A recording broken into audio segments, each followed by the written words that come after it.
Hey guys, Dr. Kristie Ennis, physical therapist, certified strength and conditioning specialist, and nutritionist. And today we are going to go over the top core exercises for your low back. Now, most people, when they hear core, think abdominal. And that is part of your core, your abdominal muscles. But we have so many other muscles that help us too, including our hips and our glutes that don't tend to get worked very much. So we're going to make sure that we address those today. The other thing that's important to keep in mind is that we want to keep the spine stable. So we don't want to do a whole lot of twisting and rocking with that spine. We want all the other stuff around us to move. So that's important when you're adding in exercises for core stability. And then the last thing you want to keep in mind is that some of the exercises that are out there will activate your hip flexors. And we really don't want to do that because our hip flexors come all the way up to the belly and then dive deep to attach into the spine. So anything that activates the hip flexors can actually pull on the spine, and then we're not really using our abs so much, we're using our hips. So these exercises are designed so the hip flexors are not activated and that we're really getting all of those muscles that need to help support and shore up that spine. So you need a weight and a band, and that's it. Well, a mat too, to be comfortable. First couple are going to be right on the ground.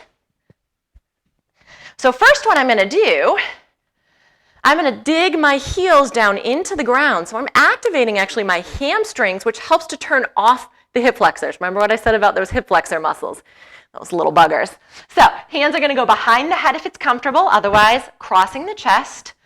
Pull in that belly button gently. And then we're just doing that little tiny, look how small this little crunch is. You want to keep those abs engaged. You don't want to poof them out. And you don't want to lift or flex that spine.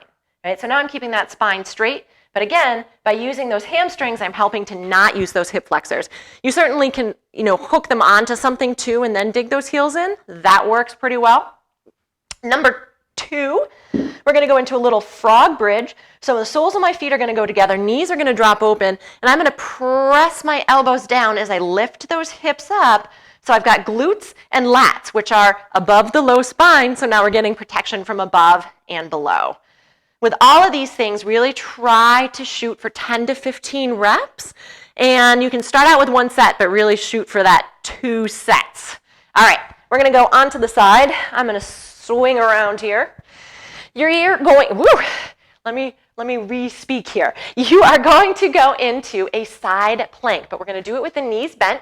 You want to make sure that you're in a nice line, right, so that those hips are not forward. We don't want to use those hip flexors, remember? So from here, this is a few parts. We're going to lift up.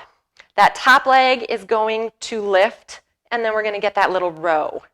And then dip it back down and back up. So again, now we've got that side butt, the side muscles, and we even have some of that lat and rhomboid, again, above to help support us, all right? And notice I'm not twisting around here. That's the important part. Please do both sides too, okay? If you want it to be more difficult, you can even put a band around the knees or above the knees. Last one is a standing one. I didn't make this one up, but it's a great exercise. You're going to get some resistance through that band, so it's going to want to turn you. Now we're using those muscles. It's an anti-rotation exercise, right? So we're using those muscles to help us stay steady. From here, you're going to press it straight forward. So you're using all of these muscles along the side to keep you there. And again, same idea. Make sure that you do both sides. Don't lean, don't lock your knees. But again, standing is always good to add in because generally in life we function in a standing position as well as in a sitting position.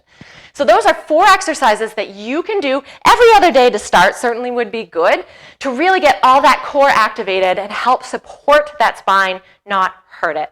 So thank you so much for tuning in.